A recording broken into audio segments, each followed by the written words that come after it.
Puji Bapa Yahweh, kita akan buka kitab Efesus pasal kelima, ayat 15 sampai ke 21. Efesus pasal 5, ayat 15 sampai 21. Dan supaya bacaannya sama, kita baca sebagaimana tertulis ya, di depan. Efesus 5 ayat 15 sampai 21. Kita baca bersama 3, 4. Karena itu perhatikanlah bagaimana seharusnya kamu hidup. Bukan seperti orang bodoh, melainkan seperti orang bijak. Seraya menebus waktu, karena hari-hari ini adalah jahat.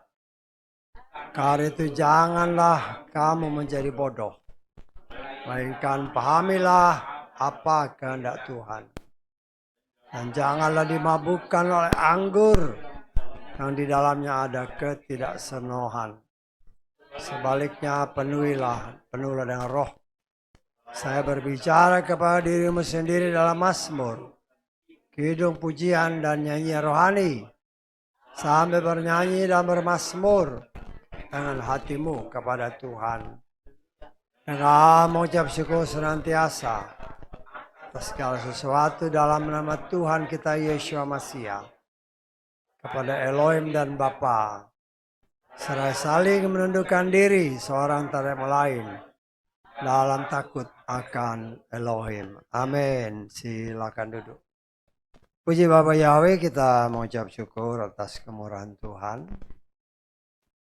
Ayat-ayat firman Tuhan senantiasa terus kita dengar ya. Walaupun mungkin yang kita dengar ini seolah-olah berulang dan berulang. Karena memang firman Tuhan itu ya hanya di sekitar kehidupan di dalam Tuhan, yaitu kehidupan dalam kekudusan, dalam kebenaran, walaupun kita masih hidup di tengah dunia. Ya. Dan dia mengingatkan dan mengajar terus-menerus supaya kita benar-benar mengandalkan Bapa Yahweh untuk dapat bukan saja mendengar firman, tetapi mempraktekkannya dalam hidup ya. Kalau tadi kita baca ayat ke-16, coba lihat ya. Ya. Saudara baca itu, saya baca terjemahan Lukas. Khusus ayat 16. Gunakanlah setiap kesempatan. Beda ya. Kalau di sini kan seraya menebus waktu.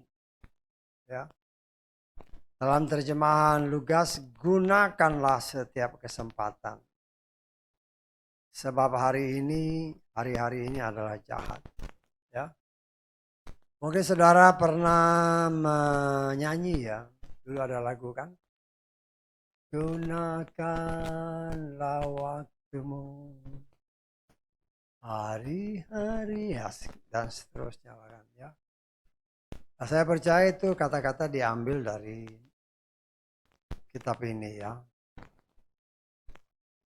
Firman Tuhan memang berkali-kali mengingatkan saudara dan saya bahwa sesungguhnya sejak manusia jatuh dan tunduk kepada kemauan setan, maka setan mengambil alih semua kuasa yang pernah Tuhan berikan kepada manusia pertama, Adam dan Hawa. Ya. Karena mereka takluk kepada tipuan si jahat. Dan yang secara otomatis semua kuasa yang telah diberikan Bapa Yahweh kepada manusia, otomatis semuanya itu pun dirampas oleh si jahat. Ya. Sehingga timbullah kalimat firman Tuhan yang menyatakan bahwa dunia ini dikuasai oleh si jahat. Ya. Jadi dunia ini dikuasai oleh si jahat. Kita ada hidup di tengah atmosfer si jahat. Ya. Semua dipengaruhi atmosfer si jahat. Tetapi kita mengucap syukur oleh kasih kemurahan Tuhan. Orang yang sungguh-sungguh percaya kepada Bapa Yahweh, mereka ada dalam perlindungan Bapa Yahweh. Ya. Kalau kemarin kita diingatkan kembali ya, betapa kita sangat mengimani apa yang tertulis di dalam kitab Torah, yang dinyatakan dalam kitab Keluaran pasal 23 ayat 25. Di mana saudara dan saya harus beribadah kepada Bapa Yahweh. Jadi ada dua bagian ya. Kewajiban saudara dan saya beribadah kepada Bapa Yahweh, Elohim yang hidup dan maha kuasa. Tetapi janji Bapa Yahweh, ya kita lihat aja dalam Keluaran 23 ini ya, ayat 25. Jadi di sini kita melihat ada dua bagian. Bagian pertama itu adalah perintah Bapa Yahweh untuk kita melakukannya. Dan bagian yang kedua adalah kalau kita mentaati perintahnya, maka kita akan mendapatkan apa yang Tuhan janjikan. Kamu harus beribadah kepada Yahweh Elohimmu. Ya. Jadi itu perintah Bapa Yahweh bagi semua manusia. Bukan hanya kita, tapi semua manusia. Ya. Kemudian janji Tuhan kalau kita beribadah kepada Dia, Dia berjanji Dia pasti memberkati roti makananmu dan air minumanmu. Artinya jaminannya kita tidak akan pernah kelaparan atau kehausan. Dan di samping itu, Dia pasti menjauhkan penyakit dari antaramu. Ya. Jadi wabah-wabah penyakit. Ya, kalau tadi saudara perhatikan kesaksian tadi kan. Kalau kita sungguh-sungguh setia, walaupun dunia ini dikuasai oleh atmosfer si jahat, tetapi selama kita hidup di dalam Tuhan, maka atmosfer si jahat ini tidak akan pernah bisa mempengaruhi kita. Ya seperti yang saya pernah beri contoh tentang ikan laut. Ya. Laut seringkali dinyatakan laut itu berbicara si jahat. Tempat bersarangnya setan. Ya. Tetapi selama ikan laut itu hidup, walaupun air laut itu asin, tetapi ikan yang hidup di laut, dia tidak akan jadi asin. Betul nggak? Ya. Lah itulah gambaran bagi kita anak-anak Tuhan yang percaya kepada Dia. Kita ada di dalam suasana lingkungan atmosfer sebagaimana tertulis di dalam kitab 1 Yohanes. Kita lihat ulang lagi ya. 1 Yohanes pasal 5 ayat ke 19. Saya baca berdasarkan terjemahan Lugas ya. Karena terjemahan ILT ini kadang-kadang nggak tahu bagaimana ya. Cuman agak beda. Saudara baca ini, saya baca terjemahan Lugas ya. Kita tahu bahwa kita berasal dari Elohim. Jadi suatu pengakuan dulu nih. Kita ini berasal dari Elohim. Kita ini ikan laut yang hidup. Tertangkap ya. Tetapi seluruh dunia di bawah kuasa si jahat. Tetapi laut itu asin. Bisa dilihat perbandingannya. Ya. Tetapi selama kita hidup, air yang asin tidak akan mempengaruhi kita.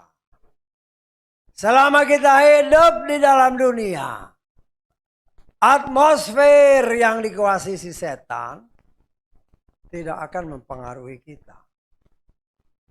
Hanya dia berusaha terus-menerus mencoba melemahkan iman kita dengan berbagai macam kelicikan yang seringkali tanpa disadari. Ya. Ingat, setan itu licik. Ya. Dia seringkali menawarkan sesuatu yang kelihatannya baik. Tetapi sesungguhnya kalau kita tidak hati-hati, kita bisa terjebak dengan tawaran itu. Karena itu firman Tuhan. Saya baca yang terjemahan lugas saja lah ya. Karena kadang terjemahan ILT itu bagi saya kurang begitu bagus ya. Efesus 5 ayat 15 ya. Karena itu lihatlah betapa hati-hatinya kamu harus hidup.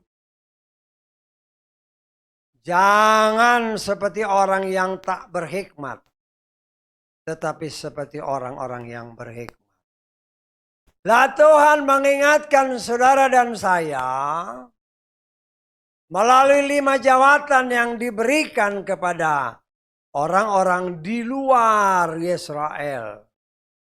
Yaitu baik mereka yang diberikan hikmat sebagai nabi, sebagai rasul, sebagai gembala, sebagai guru, sebagai penginjil. 5 jawatan yang kita kenal. Tetapi 5 jawatan itu bukan hanya asal 5. 5 ini pun juga menandakan. Ya. 5 kitab pertama yang adalah Torah itu sendiri. Ya. 5 di dalam tata bahasa Ibrani pun salah satu artinya adalah behold, melihat. Tuhan melihat saudara dan saya. Bagaimana kita menjalani kehidupan ini. Apakah kita hati-hati atau tidak? Ya, karena seringkali jalan yang kita jalani, ya, kadang-kadang jalan kita itu bertentangan dengan jalan kebanyakan orang. Kalau saudara perhatikan, tadi kesaksian diperhatikan enggak? Ya, orang-orang mengatakan, ya kalau boleh dikatakan dengan kata kasarnya, kamu bodoh. Kok kenapa nggak diterima aja? Tetapi dalam hati seorang anak Tuhan, ya, dunia menyatakan A, tetapi Roh Bapa Yahweh yang ada di dalamnya berkata lain. Walaupun ketika seseorang mau mempraktekannya, tentunya kan ketar-ketir, ya. Semua orang begini. Kok saya lain sendiri? Ya. Tetapi itulah kita harus melihat. Kalau kita memohon pertolongan Tuhan, agar dia senantiasa menyertai setiap langkah hidup kita. Sesuai dengan apa yang dikatakan berdasarkan terjemahan Lukas. Hati-hati kamu dalam hidup. Di dalam menentukan langkah hidup. Karena seringkali langkah hidup orang pilihan Tuhan berbeda dengan langkah hidup orang dunia. Disitulah iman kita pun diuji. Dan kita percaya apabila sebagaimana tertulis yang seringkali kita dengar dari kitab Mazmur pasal 37 ayat kelima. Serahkan hidupmu kepada Bapa Yahweh. Percayalah kepada, kita lihat aja. Serahkanlah jalanmu kepada Yahweh dan kuncinya adalah percayalah kepadanya. Maka dia akan bertindak. Ya, ini kan kelihatannya kata-katanya sepele. Ya. Tetapi di dalam kenyataan hidup seringkali orang berkata, saya percaya kepada Bapak Yahweh. Saya sudah berdoa, saya sudah serahkan. Tetapi di dalam menjalaninya mulai ragu-ragu. Mulai bimbang. Ya. Apalagi kalau mayoritas bertentangan dengan apa yang ada dalam hati. Disitulah pergumulan yang sangat berat. Ya. Tetapi disitulah kita melihat apabila pilihanmu benar dalam pandangan Bapa Yahweh. Walaupun dunia memilihnya lain, tetapi ketika engkau melihat bahwa ternyata pilihanmu tepat. Di situ apa yang kita lihat, iman kita semakin bertambah. Sehingga genaplah apa yang dinyatakan dalam kitab Maleakhi pasal 3 ayat ke-18. Ada perbedaan antara orang yang beribadah kepada Bapa Yahweh dengan orang-orang dunia. Tetapi di dalam mengambil sikap, ya bukan asal beda ya. Mengambil sikap tetapi tentunya melandaskan diri semua dengan doa. Bukan main asal beda. Memang orang dunia sama anak-anak Tuhan itu beda. Cuman ya jangan salah langkah. Saya anak Tuhan, saya harus beda. Loh, jangan. Belum tentu harus beda. Ya. Kita harus terus berkomunikasi dengan Tuhan.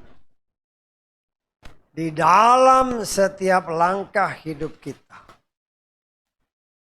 Firman Tuhan dengan jelas. Milikilah hikmat yang berasal dari Tuhan. Ya kan jelas dari terjemahan Lukas ini. Jangan seperti orang yang tak berhikmat. Tetapi seperti orang yang berhikmat. Orang yang wise, orang yang bijaksana. Ya. Orang yang bijaksana adalah orang yang memfondasikan hidupnya di atas kebenaran firman, yaitu Yeshua. Dia adalah fondasi hidup kita. Kalau kita benar-benar melandaskan diri di atas batu karang yang teguh, yaitu Yeshua. Sebagaimana tertulis dalam 1 Korintus pasal ke-10. Ya.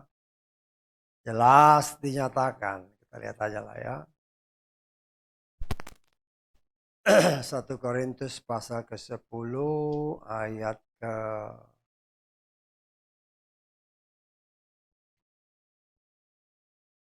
ayat keempat.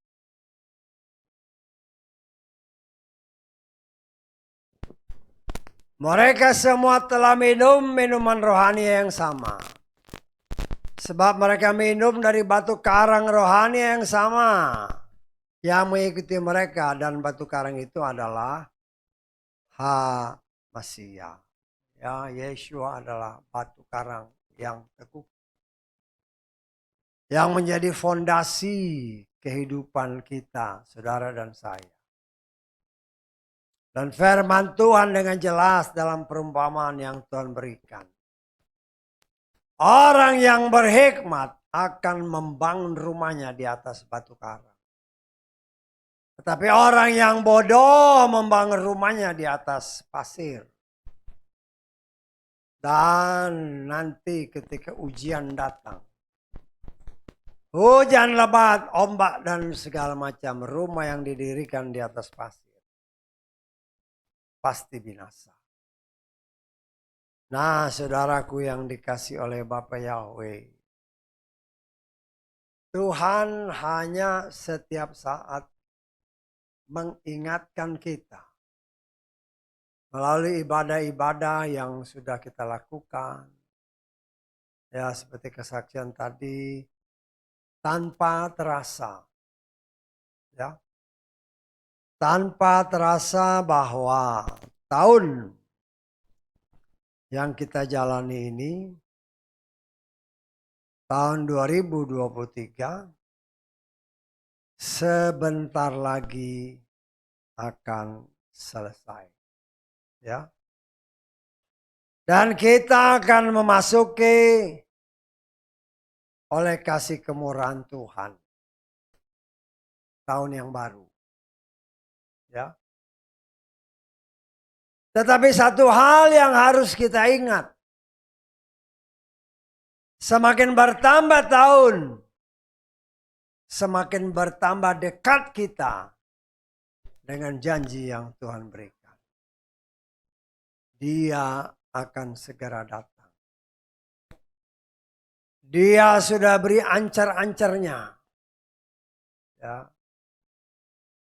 Walaupun begitu banyak orang membeberkan, oh kira-kira sekian, kira-kira sekian. Ya nafsir, namanya penafsiran ya boleh-boleh aja. Tetapi kita coba menafsir segala sesuatu harus berdasarkan apa yang tertulis. Bukan hanya asal ngomong. Bukan hanya asal seperti, oh ada di media sosial. Ya. Kita sempat kemarin beberapa waktu yang lalu kan. Sungai Efrat kering. Orang dunia bingung. Ya. Kalau kita orang percaya nggak bingung karena memang di kitab suci kita ada. Tetapi orang dunia menafsirkan ini mau kiamat. Loh, itu bukan iman kita. Ya. Karena istilah kiamat bagi mereka adalah dunia ini hancur. Betul nggak? Kalau saudara baca di media-media kan. Bagi mereka dunia akan hancur. Loh itu nggak sesuai dengan kitab suci kita. Walaupun orang yang menamakan diri orang Kristen pun ikut-ikutan percaya. Kenapa? Karena mereka tidak menyelidiki firman. Ya. Sehingga tidak nempel sedikit pun di dalam benaknya. Yang nempel itu hanya apa yang diberitakan di media-media. Sehingga ikut-ikutan. Ya. Oh ini tanda begini, tanda begini, tanda begini. Itu mau kiamat. Nah. Saudaraku yang dikasih oleh Bapa Yahweh, kita mengucap syukur. Kita punya Tuhan yang hidup dan maha kuasa. Yang bernama Yahweh di dalam Adonai Yeshua Mashiach. Dia berjanji bahwa dia menginginkan semua manusia selamat. Ada tertulis. Ada tertulis. Karena itu dia berikan firman-Nya untuk kita bisa memiliki pengetahuan, pengenalan yang penuh akan dia. Melalui 5 jawatan yang diberikan Tuhan bagi di luar Israel. Berulang-ulang saya katakan. Orang Israel yang sebagaimana tertulis hanyalah yang berasal dari keturunan Sarah. Bukan dari keturunan Hagar. Bukan dari keturunan Ketura. Itu patokannya di situ karena itu tertulis. Ya. Nah, kita melihat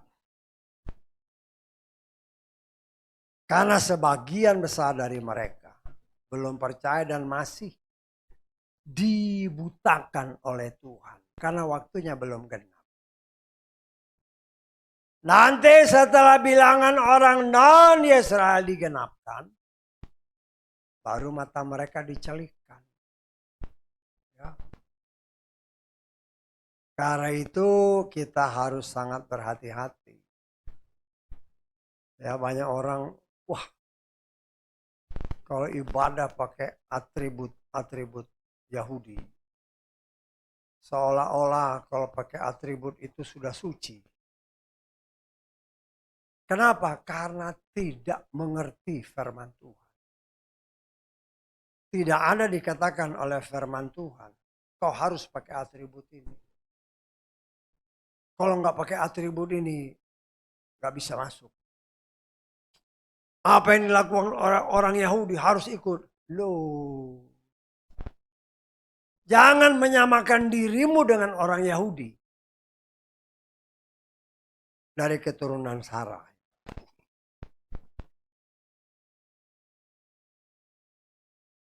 Mereka itu beda. Itu tertulis. Beda. Jangan ikut-ikutan. Walaupun di luar sana banyak yang ikut-ikutan. Ya. Hati-hati dalam melangkah, dalam mengambil suatu sikap. Itu firman Tuhan. Pakai hikmat yang berasal dari Tuhan. Siapa hikmat? Yeshua adalah hikmat yang berasal dari Bapa ya. Artinya firman Tuhan itulah andalan kita. Ya. Karena berbicara, karena firman Tuhan kan jelas dikatakan bahwa Yeshua lah hikmat. Kita baca di dalam 1 Korintus 1 ayat 24.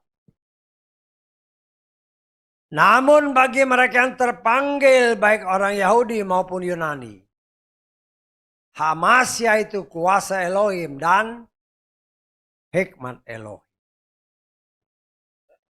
Yesus adalah hikmat Elohim. Yeshua itu adalah firman. Melalui firman yang diajarkan oleh 5 jabatan ini. Tuhan menghendaki saudara dan saya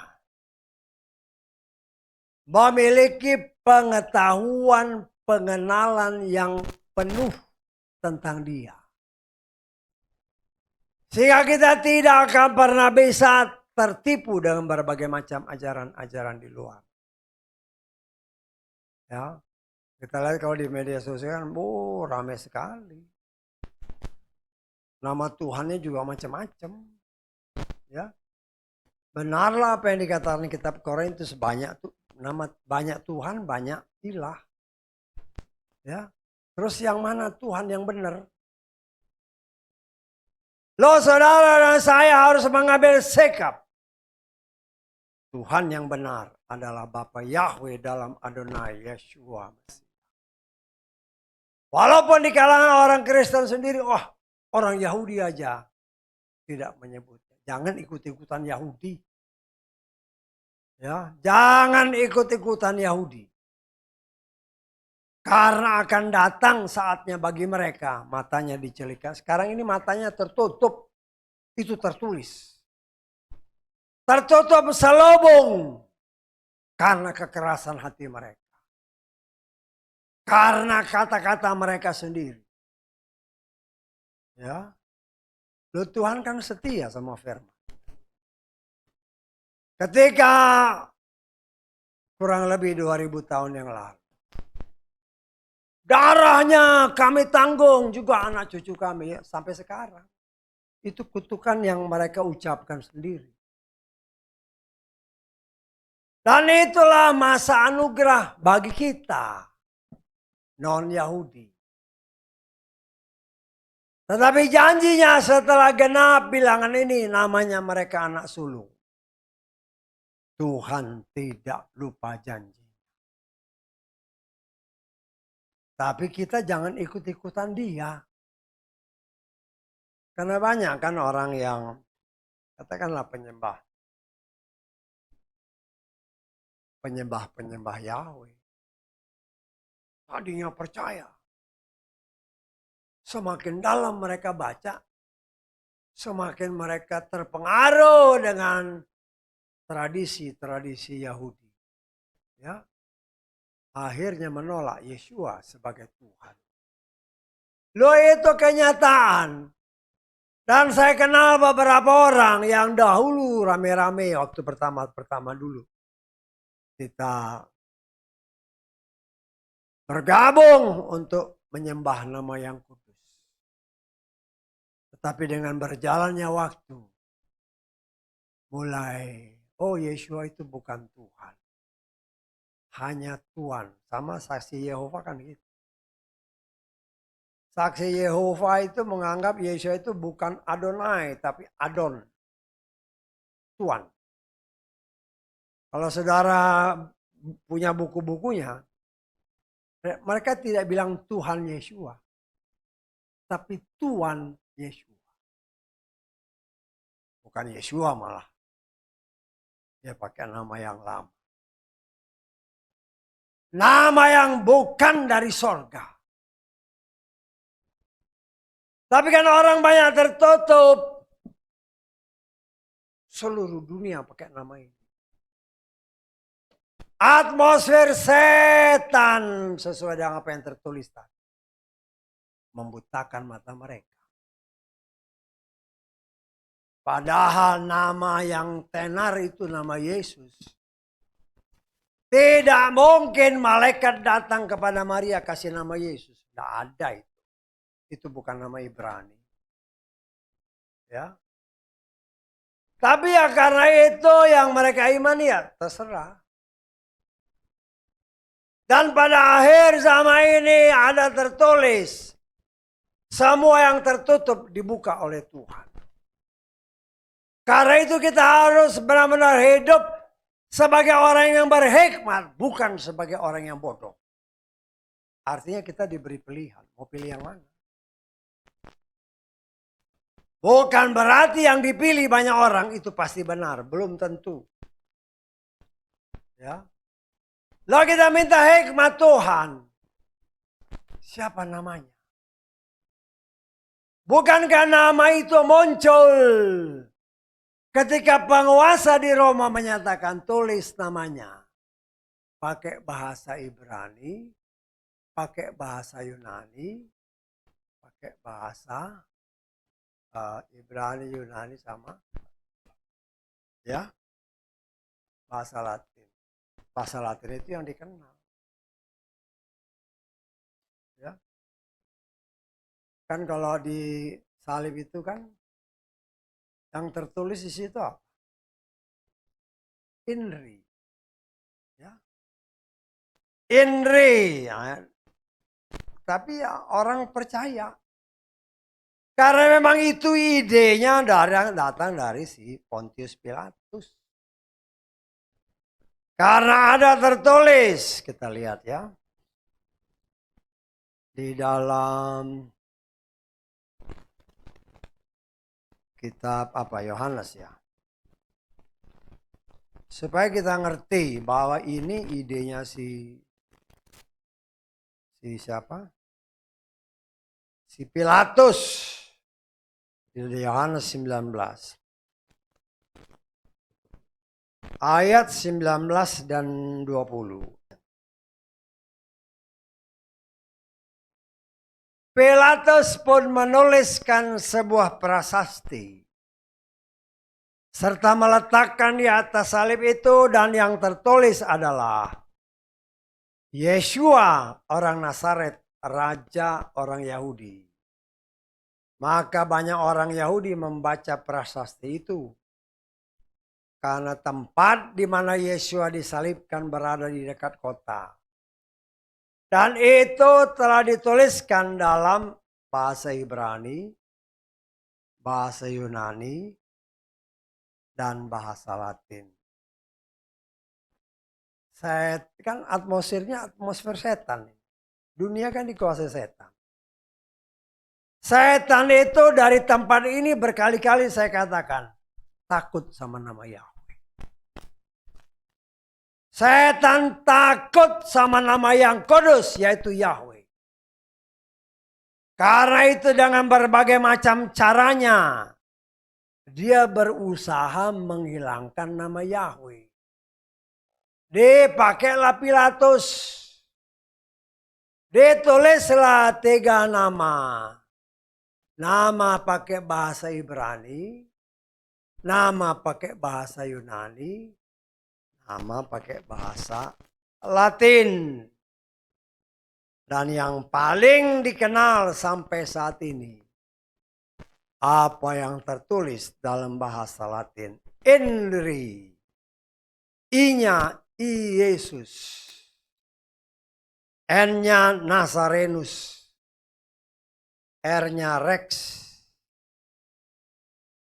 I-nya Iudaerum.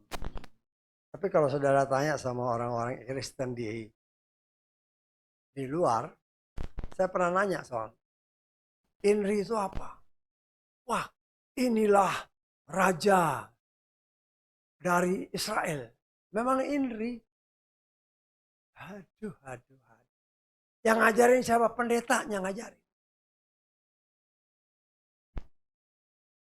Setan pakai sampai pendeta-pendetanya untuk tanpa disadari membodohi jemaat. Di dalam bahasa Yunani, inbi, I-nya Iesus. N-nya nazo raios. B-nya Basileus. Ton Iodaion. Inbi. Tetapi di dalam bahasa yang kita kenal, ya, di dalam bahasa Ibraninya, YHWH, Yeshua, Hanatsri, Wamelek, Yehudim. Itu hilang. Yang lebih dikenal Yunani, Latin yang lebih dikenal. Itulah cara setan untuk menghilangkan nama Yahweh. Karena kalau pakai Yeshua, di situ ada nama Yahweh. Dan itulah yang lebih dipercaya oleh dunia. Setan senang. Karena atmosfer setan menguasai dunia. Dengan berbagai macam cara. Tipu daya. Dan kenyataan membuktikan. Banyak orang yang menamakan diri orang Kristen. Dibodohi oleh setan. Tetapi kita mengucap syukur oleh kemurahan Tuhan. Ya. Kita boleh tetap bertahan dengan nama yang benar. Kita tidak tergoda dengan berbagai macam tawaran-tawaran dunia. Walaupun orang yang getol tadinya pakai nama yang kudus, mulai main mata dengan nama yang dikenal dunia. Wah, nama Yeshua sama Yesus sama kok. Mantap. Setan bilang mantap. Ya. Karena apa? Karena dia tahu kalau pakai nama Yeshua, itu ada nama Yahweh. Kalau di dalam nama Yesus, enggak ada nama Yahweh. Enggak ada. Ya. Sedangkan jelas dikatakan. Firman Tuhan menyatakan dengan jelas. bahwa Yahweh lah juru selamat manusia. Dahulu, sekarang, sampai selamanya dia tidak berubah. Dia tetap sang juru selamat.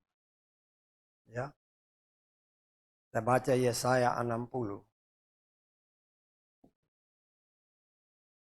Ayat ke-16.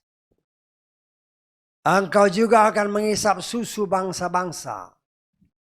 Dan engkau akan menyusu di dada raja-raja. Perhatikan. Engkau akan tahu akulah Yahweh juru selamatmu. Dan penebusmu yang maha kuasa. Ya. Demikian juga di dalam Yesaya 49 ayat 26. Banyak. Yahweh, Yahweh. Terus bagaimana dengan Yeshua? Lah inilah karena kurang hikmat. Karena tidak memiliki pengetahuan yang benar akan Tuhan. Ya. Di dalam nama Yeshua, di situ ada nama Yahweh. Ketika malaikat berbicara kepada kedua orang tuanya, beri dia nama Yeshua, karena dia yang akan menyelamatkan umat. Para rasul berkata, keselamatan hanya ada pada nama yang kudus. Yeshua HaMashiach. Tetapi arus dunia mulai menggerus. Mereka yang tadinya menggebu-gebu hanya pakai nama Yahweh, nama Yeshua. Sama aja. Ya. Sama aja. Setan ya disama-samain semua. Tapi saya sebagai seorang pelayan Tuhan, saya hanya bisa mengingatkan kita semua. Jangan kau lari dari nama yang kudus. Tuhan itu setia sama firman-Nya. Tuhan itu bukan setia sama orang. Engkau mungkin sudah dipakai luar biasa oleh Tuhan. Tapi kalau engkau tidak setia, Tuhan tidak peduli. Ya. Apa kurangnya Yudas Iskariot? Saya percaya berdasarkan firman. Namanya pernah tertulis dalam kitab kehidupan. Tetapi karena dia berkhianat kepada Tuhannya, namanya dihapus.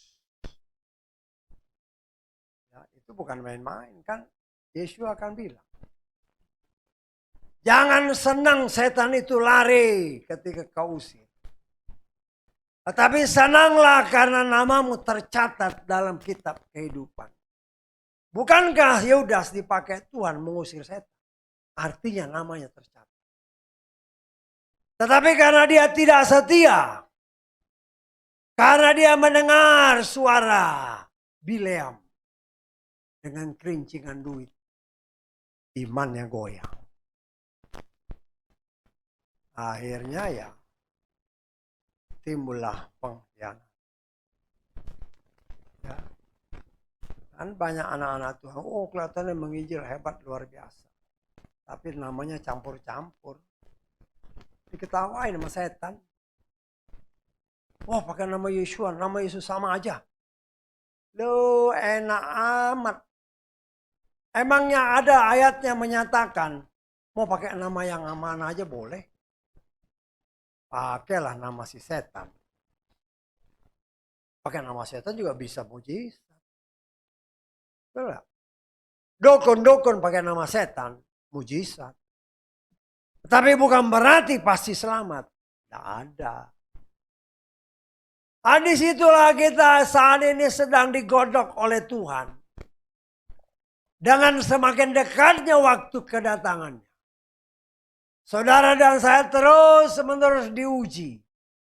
Kesetiaan. Taat dan setia sampai akhir. Contoh Yeshua yang taat bahkan setia. Sampai mati digantung di kayu salib. dia tetap setia.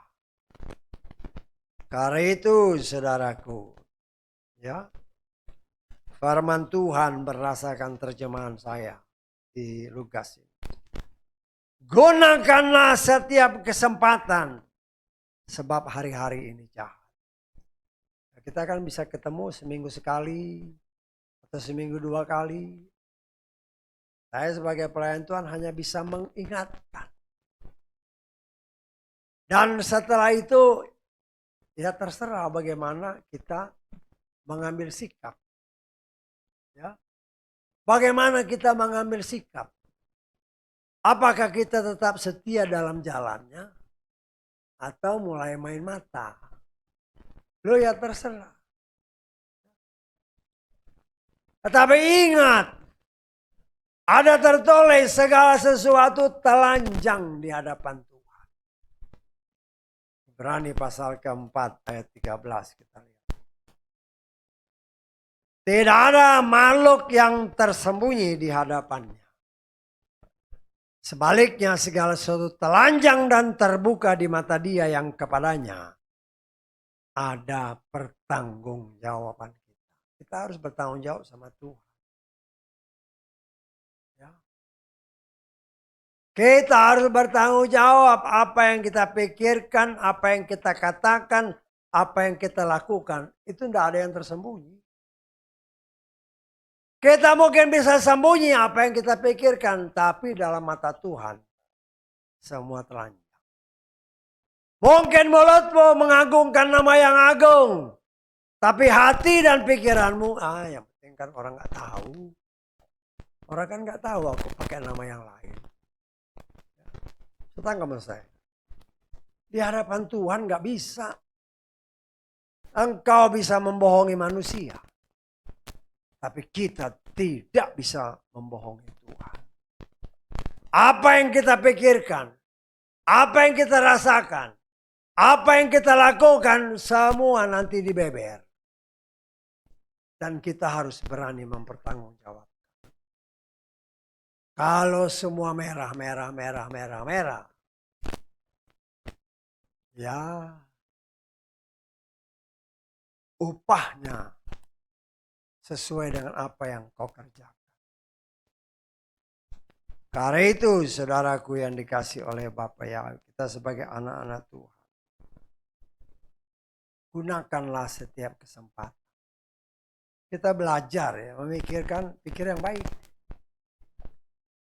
Dalam segala hal ya. Saya juga melatih diri supaya kalau lagi berdiam, mikirannya jangan ngawur-ngawur. Mikirkan firman. Perkatakan firman. Walaupun saya akui itu sulit, tapi kita belajar dan harus bisa. Coba saudara baca firman pagi nih. Terus nanti siang-siang ingat apa yang kau baca tadi.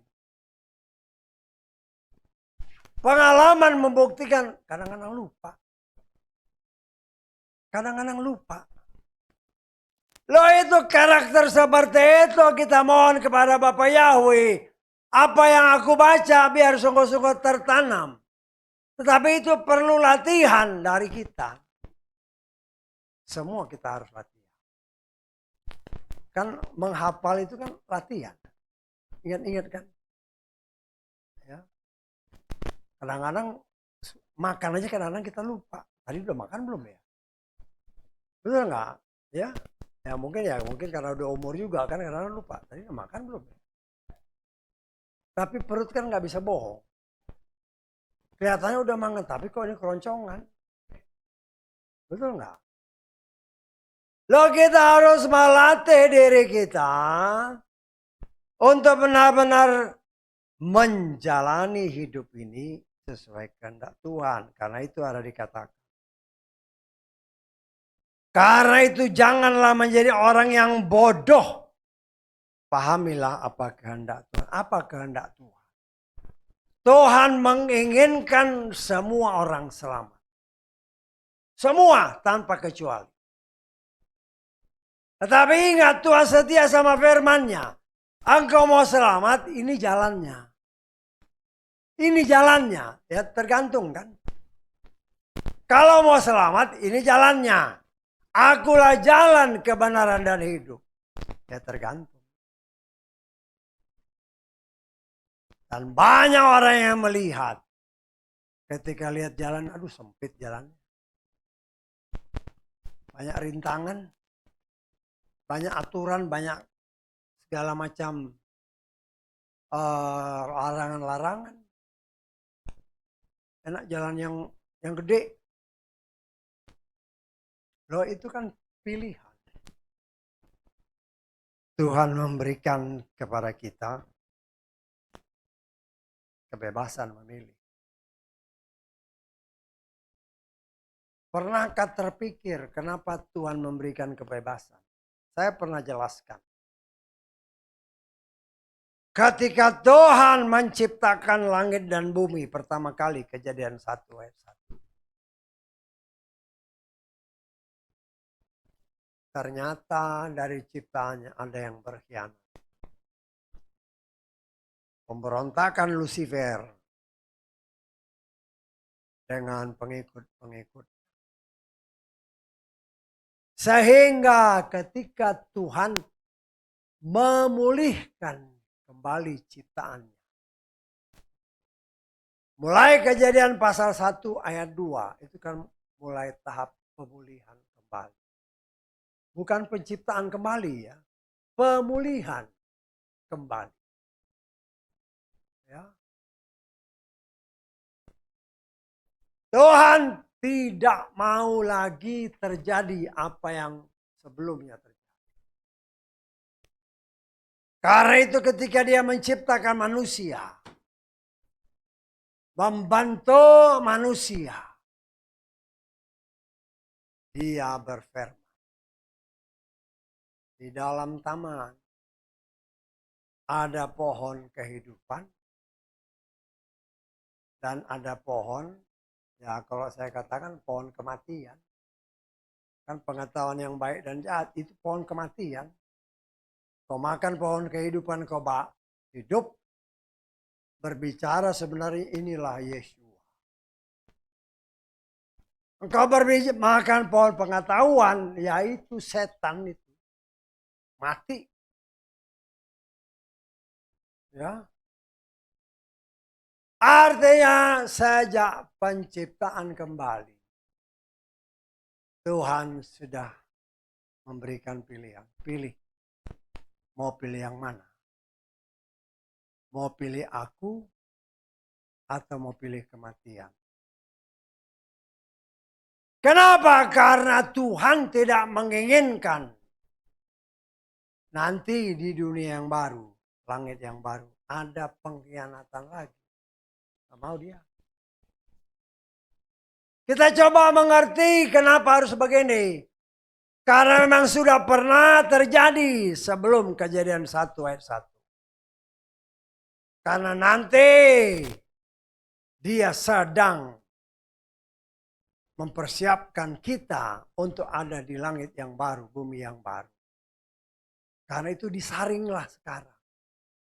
Jangan sampai ada pengkhianatan kembali. Dia berkemurahan, ya silakan pilih. Saat inilah waktunya engkau memilih. Mau pilih yang mana? Tuhan biarkan atmosfer setan menguasai dunia. Kalau engkau benar-benar hidup di dalam Tuhan. Sebagaimana ikan laut hidup di dalam laut. Dia tidak akan terpengaruh dengan asinnya air laut. Demikian juga saudara dan saya. Walaupun atmosfer setan menguasai bumi. Kalau kita hidup di dalam Tuhan. Sebagaimana Ayub dipagari oleh Tuhan. Demikian juga saudara dan saya. Karena itu saudaraku, mengertilah kehendak Tuhan. Ya, kita harus paham sungguh-sungguh. Tuhan itu bukan setia sama manusia. Tapi dia setia sama firman. Kita berontak terhadap firman-Nya. dia tebang, dibakar.